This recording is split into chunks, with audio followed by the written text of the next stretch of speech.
after my retirement that I started doing a lot of research on Hill School history.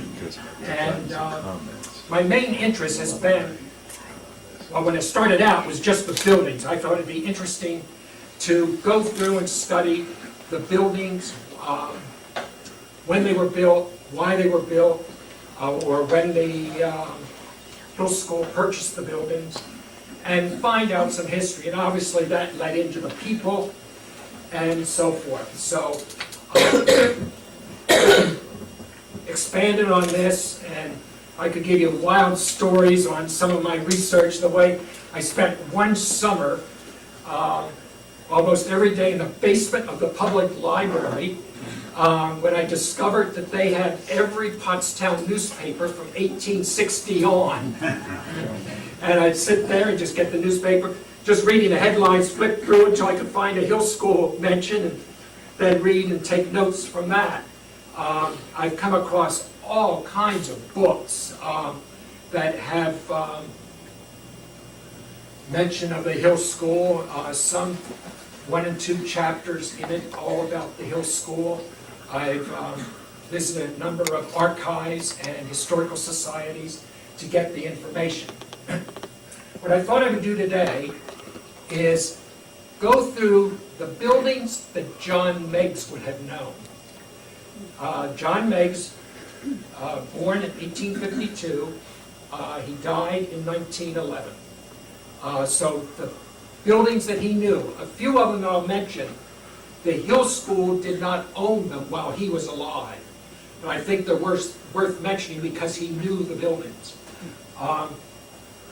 And I'm starting with, as I did with, I'm doing a book on the history of the Hill, and I'm starting that in 1793. That's when the first building was put on this campus. And so let's get started with the original homestead. David Potts was grandson of John Potts, founder of Pottstown. He owned all this property, and he was going to build his homestead right here on the property he called the Hill, because of the long sloping hill coming up from Main Street. He started this in 1793. Problems, financial problems, water problems. He didn't get very far. By 1795, work had ceased. It was barely half done. The property was known as Potts's Folly. He finally sold it to his sister, Sarah Hobart, and her husband, Robert, and they completed it. Robert was a lawyer in Philadelphia. They had a big home in Philadelphia. This was a summer home and a weekend retreat for them. And this house became known as the Hobart Mansion. And Matthew Meigs bought the property. He immediately called it Main Building. This is a painting. Sarah Hobart was also an artist. Around 1820, I should mention, Sarah Hobart is Sarah Potts Hobart, as David Potts' sister. And she did this painting of what she called the Hobart Mansion. You're looking at it as if you're standing what is now in the middle of the headmaster's garden, looking at that main building. This painting went down through the Potts family, was handed down, and finally into the hands of Marnie Wendell. And as many of you know, in the late 1970s, Marnie's house outside of town here was robbed, and that painting was stolen. We're very lucky. Jim Taylor took a photo of that painting. That's the only way that I have that here today, because he had taken a photo of that painting. So that is the main building. After John Meigs died, it became known as Meigs House. However, remember the dorm part attached to this kept the name Maine from the main building. This photo was on the first circular in 1851 by Matthew Meigs. And I like it because it shows, when he bought the property, you can see the addition that he added here. The main house over here, and then this is the addition. What it was, the second floor was the dormitory. The first floor had 2 small classrooms, a schoolroom, and a common room. And the dining room and kitchen were in the basement. Now, realize at the end of this building, other than this little piece that had the stairway in it, the end of this building is at the end of the current dining room, where the fireplace is in the dining room. That only came that far. That addition did not include the kitchen area that's on there now. What year is this, Mr. Pierce? This is 1851. This is from the very first circular that appeared by Matthew Meigs. This is the one that he had, and you've seen this many times. Hopefully, this is from the 1858 circular, and this is the one that's used all the time on the graduation programs. I like this because it shows not only the main building, and you can see the addition over here that Matthew Meigs put, but if you look closely, you can see also the statuary that he put in. And actually, Matthew Meigs, many of you old-timers who remember the old schoolroom, if you remember those busts that were in the schoolroom, Matthew Meigs is the one who brought those on at that time when he first opened the school. So this is from the 1858 circular. This is from 1915, again, from the headmaster's garden. It shows the west lawn before the headmaster's garden was put in. The headmaster's garden was added in 1922. I like this photo because there are not too many photos around that show a flag actually flying on the original flagpole. The first flagpole at the Hill School was on top of the main building, and I like this for that reason, just because it does really show a flag up there. Almost all the pictures, you can see the flagpole, but you can not see the flag. Is there a platform behind there? How did they get the flag up and down, I'm wondering? There is a platform up here. You had to go up through the... In 1851, Matthew Meigs buys the property. That was the main house. There was also what was called the gardener's cottage. And many of you, even I, remember the gardener's cottage. This is the little house that stood where the wood shop is now, right across from the gym. Fight Club. Yeah. No, I don't think that was ever a pipe it club. was. It was a residence for some of the help, some of the staff members. This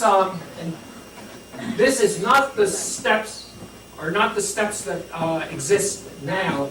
These are some old wooden steps that used to be. They're a little further down than the steps now. I don't know when the current steps were put in.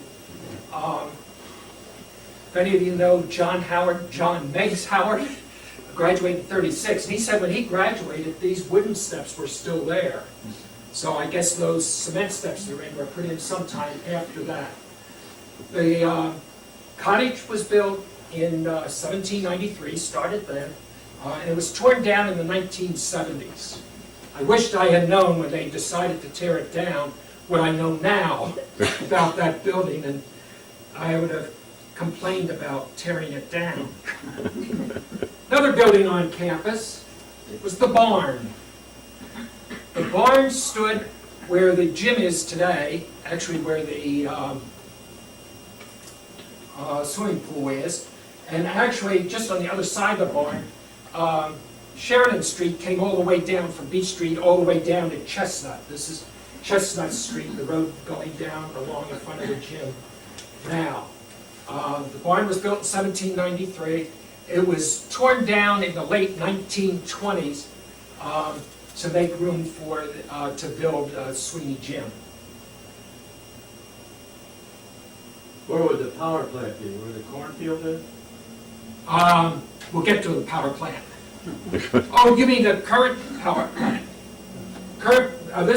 This photo would be taken right in front of that current power plant, Yeah. looking up Chestnut. This barn was used for Hill School purposes? Yes. Well, normally, originally it was a barn for the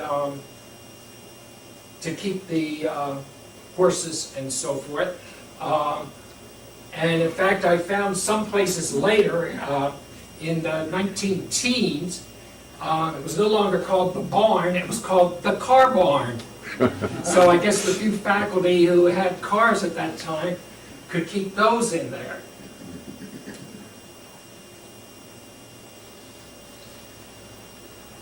The only old picture I could find of the stable, which is now the daycare, it's listed on maps as stable. I think it was probably a carriage house. I'm sure that the horses were probably kept in the barn. And in taking a close look at the insides of this building, it's not like the stable, which I'll get to later, the music house, where you can see where horses were actually kept and everything. It doesn't seem to me like horses could have been kept in this building, although it is listed on maps as stable. I think it was a carriage house. This is a little later, in 1926, when Boyd Edwards made it into a pipe club. This photo is actually from the 1940s. It was in 26 that Boyd Edwards made it into the pipe club.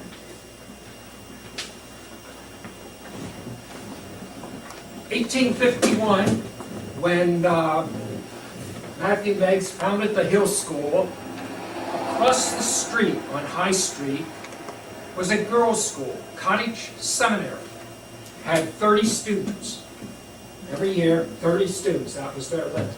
This is the building that was Cottage Seminary.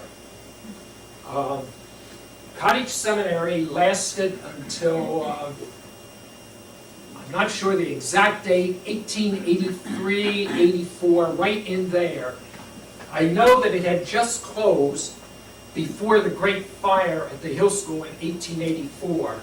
Cottage Seminary had closed because when the dormitories were ruined here, John Meigs was given permission to use that building for the students to live in there while they rebuilt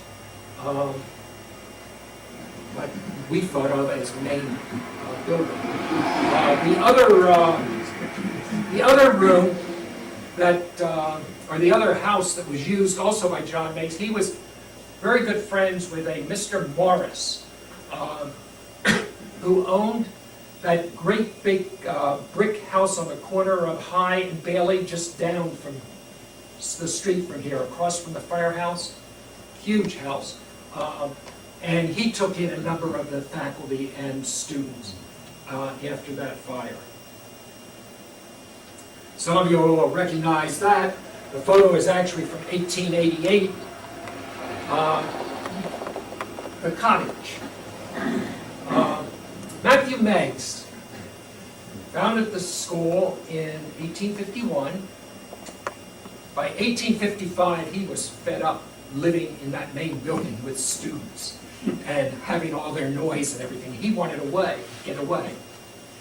So he built a home for his family, the cottage. For some of you who do not know, the cottage stood between this building and the library, out here in that big open space. Built in 1855.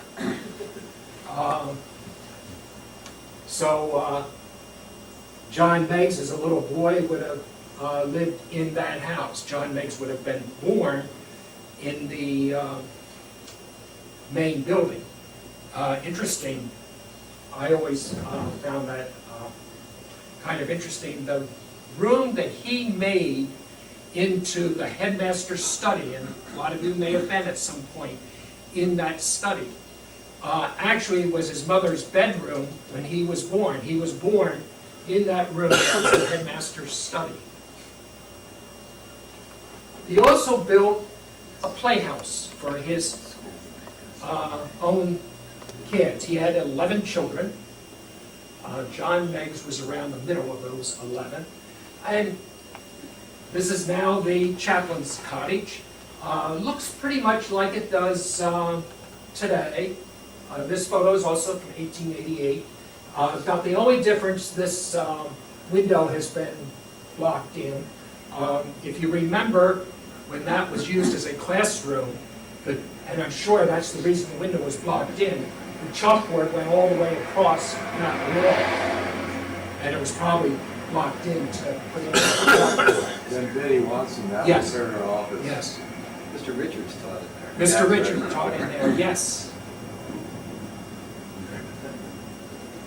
So that was built in 1855 by Matthew Meigs. By the way, as you know, the cottage no longer exists. And I'll show another building. That is the only thing built by Matthew Meigs that still exists on the campus. Totally as parts of his addition to the main building. Around 1858, Mary Gould Meigs, who must have been a saint, Matthew's wife, convinced him that he needed to be more a part of the school, and convinced him to move back to the main building. So they did. The family moved back into the main building. What he did was he sold the cottage and all that property, from the road that's now in front of the library all the way down to Green Street and all the way back to Beach Street. He sold all that property. So the school no longer had that property. Fine. 1860, he wanted out of the main building again. He builds another home, which he called West Mansion, because it was on the very western part of the school property. Most of you perhaps recognize that as Founder's House. It was later renamed Founder's House. What happened was Matthew Meigs moved into West Mansion around 1860 and stayed there the rest of his time on the Hill School campus. 1880, now John Meigs had already come as headmaster, but when John Meigs was made headmaster in 1876, you have to realize Matthew Meigs owned the school. John Meigs was headmaster. Now, when we look at all the building that John Meigs did, and some people might stop and say, why did it take him so long? Well, Matthew Meigs owned the school until 1884, and he was not going to put in the money to build school buildings. Around 1880, Matthew Meigs moved out of this house and moved back up to Upper New York State. John Meigs is headmaster. Matthew owns the school. This house is owned by Matthew. He sells it. He sold it. Also, the property, vacant property next to it, was sold in that deal. What happened was then later, many years later, 1925, the Hill School managed to buy this house back. And Boyd Edwards named it Founder's House in honor of the founder of the Hill School. This was torn down in the 1960s, 1967. Could not find any old pictures of Pine House. Built again in the 1860s by Daniel Price, the president of the First National Bank of Pottstown.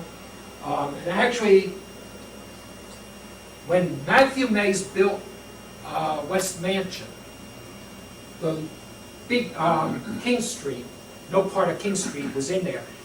He actually had a driveway for the horse and buggy that went all the way down to High Street.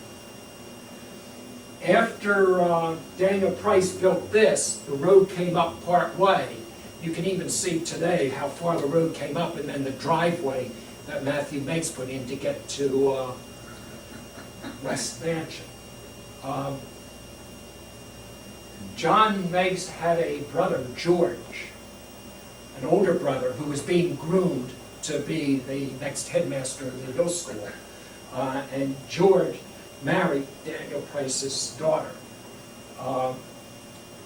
What happened was, actually, George, from 1872 to 1876, Matthew Meigs is listed as headmaster. Basically, George ran the school. I found in a couple of diaries of students, they referred to George as the headmaster, not Matthew. In their minds, it was George. He ran the school. And a number of them even mentioned earlier, one boy I found wrote in the 1860s, they could go 3 weeks at a time without ever seeing Matthew Meigs as their headmaster. So this property then was bought by the Hill School sometime in the teens.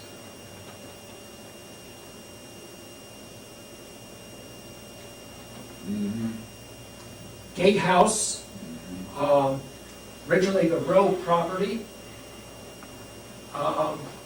Mr. Rowe was a faculty member at the Hill School, and his heirs sold it to the Hill School after he passed away. Very interesting for Gatehouse. For some of you who might not know where Gatehouse, it was the next house up from Pine House. Pine House was named Pine House for Frank Pine was chairman of the English department at that time, and he left shortly after that to become headmaster at Gilman School. But Rowe House, Mr. Rowe had a butler. The butler for Mr. Rowe, I don't know his first name, his last name was Strawther. And this butler, Strawther, had a son. And as a little kid, John Meigs knew the little boy, Willis Strawther. And that's how John Meigs knew him and hired him to work at the Hill School. And Willis Strawther holds the record at the Hill School. He worked here for 67 years. He was hired in 1900 by John Meigs. He retired in 1967. What did he do? He was a butler, house person. He was the first person you met when you came. He was the doorman. He was the doorman, right? He was the black man. Right. You know the story when the school was accused of not having to hire have African Americans, and they said, "What do you mean? Here's this man who's worked here for 50, 60 years. Here he is," and so forth and so on. So they got around this sort of accusation. Right. Yes, he would greet us. Early 70s. No, 60s. 67 he retired. Yeah. This building you Yes, he should. probably have never seen. Madison Public School was on the corner of Beach Street and Sheridan. That is the northwest corner of the current CFTA parking lot. So the Hill School actually never owned this building. It was torn down before the school bought that property. What happened was the school was built in 1878. It was torn down in the 1940s. And you may remember, after that was torn down, Happy Hill Playground was put in on that corner. So some of you may remember Happy Hill Playground. Then in the 1970s, the Hill School built a playground on Walnut Street and made a trade with the town to get this property. But that's on the corner of the CFTA parking lot. So John Meigs would have known that building. Hill Rise, built later than the other houses along there. The other houses were built in the 1860s. Hill Rise stands on the property that Matthew Meigs sold that was next to West Mansion or Founder's House. So this house was not built until the 1880s. So that's Hill Rise right next to the Chapel tennis courts there. 1884, Matthew Meigs finally gives the school to John Meigs. When John Meigs first took over the school, he claimed he would not touch the academic program. His father had done a perfect job with the academic program. He said no school can be a great school with only 25 students. And to be a great school, you had to have the right facilities. Well, he started right away to increase the enrollment. But he couldn't do anything about buildings. He did not own the school. 1884, his father gave the school to John Meigs. John Meigs had no money to do the building. He came up with a great idea. He sold stock in the school. Not only that, he was clever. He sold stock only to Meigs family members and select faculty. And he picked the right people because 1920, when the alumni bought the school from the Meigs family, every stockholder, or their heirs, turned it over and did not demand any money. So he picked out the right people. But you could recognize, the certificates are in the archives, you would recognize most of the names because he's continued to sell stock throughout the years to do his building. But they're Mike Sweeney, Mr. Roth, you could pick out all the names. So, 1884, he starts with his first building project, and he added a wing onto the main building, coming off the current dining room. The top floor, many of you here, through here, remember the old schoolroom, which served as a study hall, a chapel, and so forth. The ground floor had a gym, and the basement had a swimming pool. There were a couple of dormitories here, and I'm sure this was Mrs. John's idea. At the very top up there was a guest house. Mrs. John felt very strongly throughout her years that students, alums, returning to campus should have a place to stay. They should always feel that this was home. They could come back here and always be welcome and have a place to stay. And so I'm sure that was her idea to put that on the top of that building.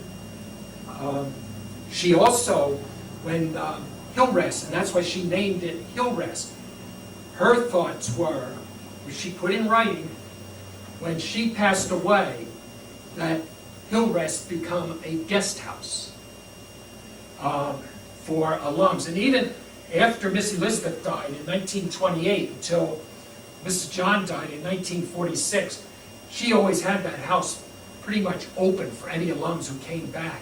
And she put them up because she had the spare bedrooms and everything and she wanted to make them welcome. I also have, looking from the other side, this would be of that, this is looking at that wing, as safe in front of where the chapel is now. Looking from the other side, from the library, you can see the wing that was added there, the tennis court, and then also at that time is, in 1884, is when they added this part where the kitchen is now, and added another floor across the main building. This is the powerhouse that stood where the alumni building is now, the old arts and crafts building that John Meigs had built. You can see that actually in the corner of this picture also. And that stood until around 1930 when the current powerhouse was built. Middle school was built in parts. We saw the part that was built in 1884, coming out where old Donner Hall was. Then in 87, John Meigs added the west wing for more doors. And then in 1890, he added the east wing. So middle school was actually done in 3 different stages. Shepherd House, built in 1886. George Q. Shepherd, second longest tenure of faculty at the Hill, bought this house and lived in it until he passed in 1945. He started at the Hill in 1883 and was chairman of the math department. Actually, when he first started in 1883, he was the only math teacher on the faculty. So basically, he was chairman of the math department all his years at the Hill School.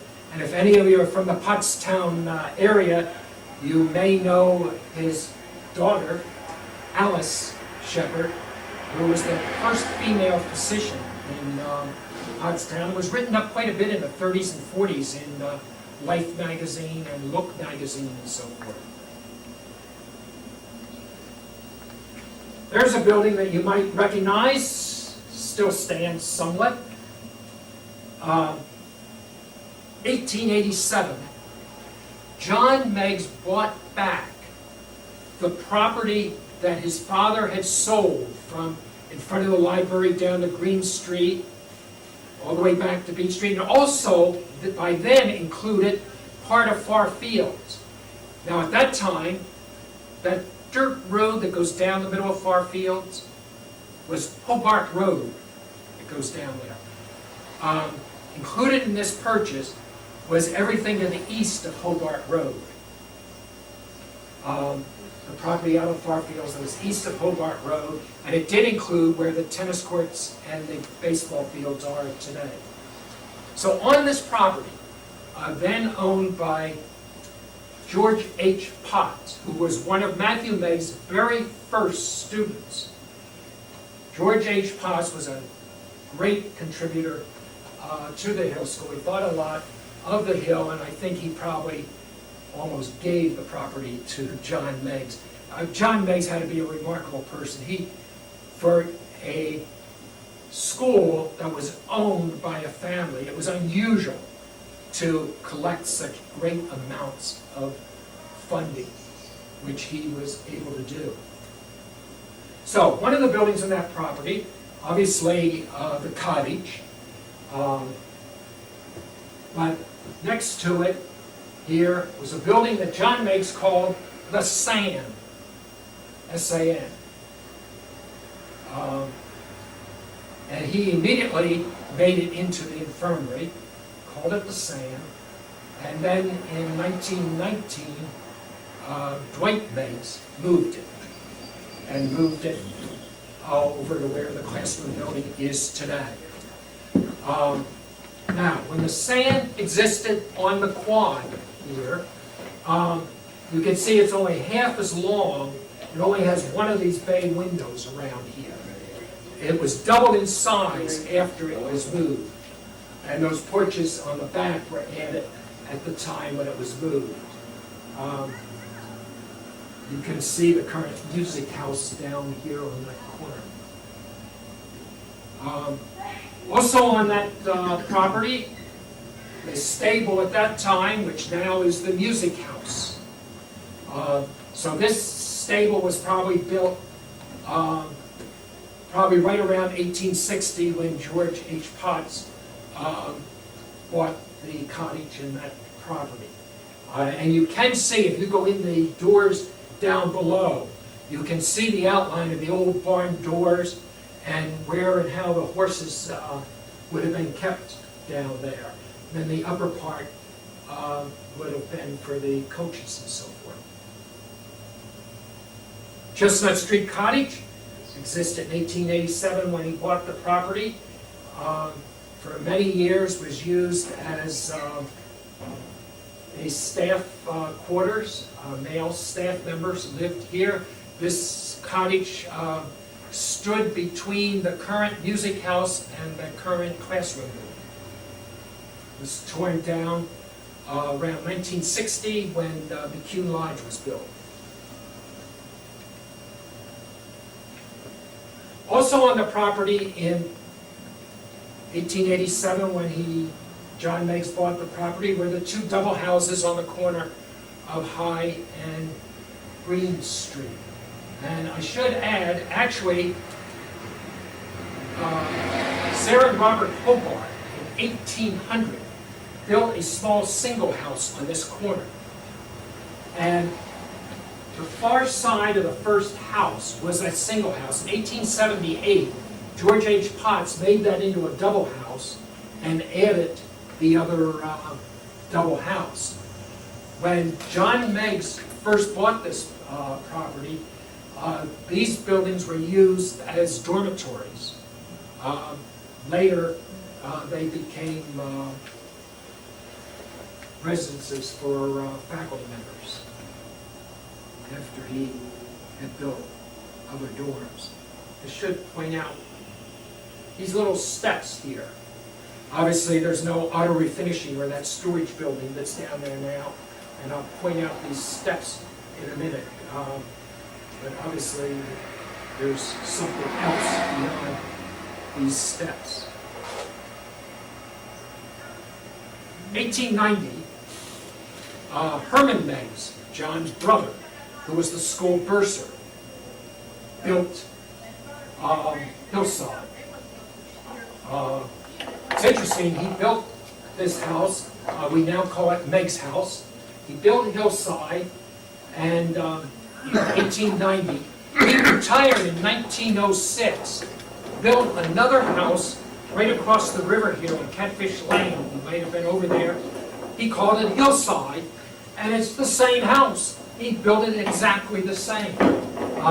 Because of changes both made by Hill School and made by people who owned that house, they look a little different now, but you can see that they are the basic construction. The pathway and these steps were still here when I came to the hill in 1970. I don't know why they were torn out. It's sort of nice having that path there. This house caused some problems for the school in 1920. One mistake that John Meigs made, and he only made it with this house, none of the other houses. He gave the property that this house sat on, and there was actually a deed for it, to his brother, Herman Meigs. Herman died just before the transfer of this sale to the alumni of the Hill School.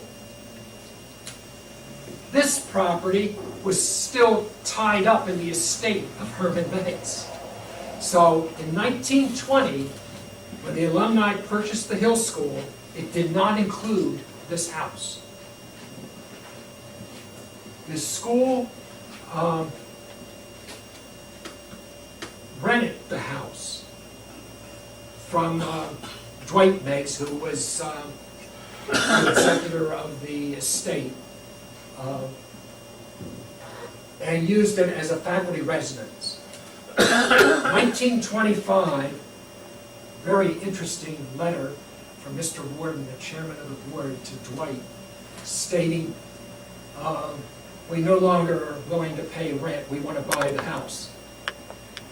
Dwight actually, I found in one place, and I think it's probably true, was hoping to keep this, and that was going to be his retirement home. But Mr. Warden convinced him to sell it to the Hill School. So he sold it to the Hill School in 1925, and Boyd Edwards immediately made it into a second floor dorm. One thing that you should notice on this, and I have other pictures, but this one will show it for this side of the house. The porch here is now enclosed, and the same with the enclosed porch on the other side of the building was open at that time. Boyd Edwards in 1925 enclosed those and used them as additional rooms. That porch now is part of the Director of Admissions office. This church stood on Green Street, across from Foster Dormitory. Built in 1892. The congregation expanded, and by 1918 they had outgrown this little church. They also had the problem by that time of automobiles. There was no parking at all around there. But if you notice here from Green Street, you cannot get actually from the road into the church. Those little steps that I mentioned on High Street earlier, you had to walk up this grass area. There was a walkway to get into the church. Evidently, according to the records of the church, every parishioner of this church, when it was built in 1892, lived on the other side of High Street, and every single one walked to church. They didn't use their horse and buggy or anything. And then they eventually sold this property. They evacuated the church in 1918. I don't think they sold it until about 1920 to a man who added the current auto refinishing, which we now use as storage, to the church. And then 2 years later, Mr. Eppheimer, the old Mr. Eppheimer, the original one, bought the property and made his auto refinishing business there. Little building, I'd love if anybody could recognize this building. It stood on Long Beach Island. In the 1880s and 90s, the Hill School ran a summer camp for underprivileged kids, mostly from Philadelphia. And it was an interesting setup. There was a Hill grad who owned this house and loaned it to the Hill School for 1 month every summer. And what they did, they would have underprivileged kids, 12 to 14 each week for 4 weeks, come in and spend a week there. It was run on a voluntary basis by faculty who would be willing to spend 1 or more weeks there to run it. And the counselors were students from the Hill School who volunteered 1 or more weeks to be a counselor for the summer there. The students during the school year had several collections where they collected money to help run this. They also had the students at the Hill School save all clothing they had outgrown, and that clothing was used as prizes for all kinds of things that they had. Who caught the biggest fish in the bay and things like that. They even had a prize for which student gained the most weight during their 1 week stay. But I don't know if that house still exists. I've asked a number of people who go down to Long Beach Island. All I know, and I don't know its address or its existence, I know it's 1 block from the bay, from what I've read. That's all I know. So if anybody has seen it, I'd love to know more about the house. Puffer House on the corner diagonally across from Faroe House. I don't know exactly when it was built. Alan D. Hoffer worked in the business office and eventually became the treasurer. Moved in there in 1896. He sold it to the Hill School in 1920. There was an interesting thing. He sold it to the Hill School in 1920. He was going to be retiring in 1921. And part of the deal was he had lifetime rights to live in there. He died before he retired. So the school had the house right away. That house was torn down. What year, Don? It was right after you retired, wasn't it? 203. 2003? Okay. This photo, photography, quite a bit. I have fun with it. It's actually a photo of about 8 skaters down on the Dell. But I wanted to point out and wanted to focus in on this house up here. That is the house bought by John Meigs. It was at the very end of Walnut Street, right in front of the football field.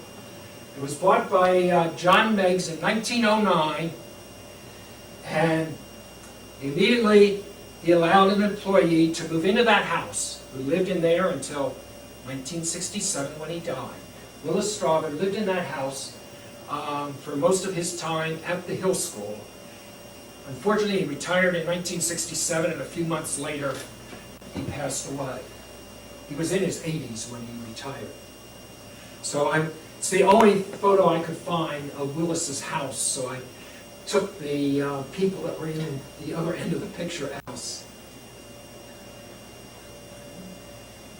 Hill School Chapel, built in 1902, at a cost of $30,000.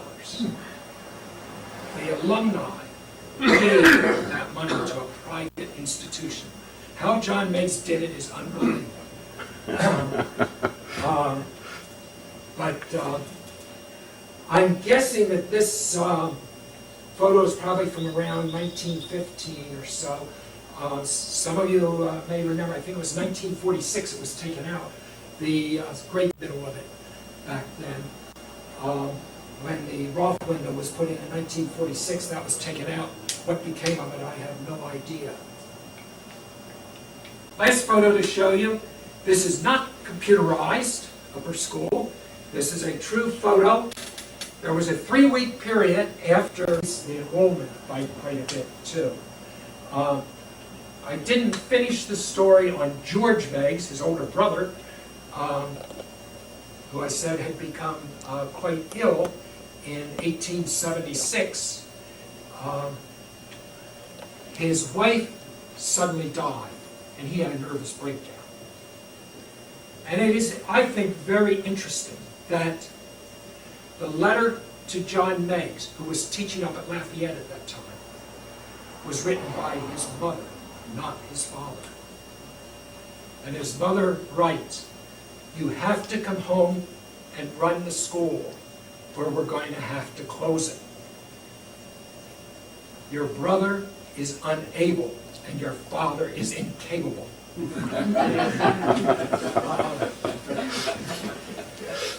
And What a maternal I think it was a good idea that she wrote it, because I wonder if John Meigs would have come home if his father had written that letter. John Meigs was very close to his mother. He was not that close to his father. He did write, one time I found that he was not very close to his father. But he was very thankful that his father taught him to love learning. And that was the greatest thing that he really got from his father. But he had a great love for his mother. And it is interesting that he never named or did anything in his father's name. However, he did give the first chapel organ and had a beautiful plaque in the chapel named for his mother. So that's what I have on the buildings of the Hill School. If you have any questions or anything, I'll try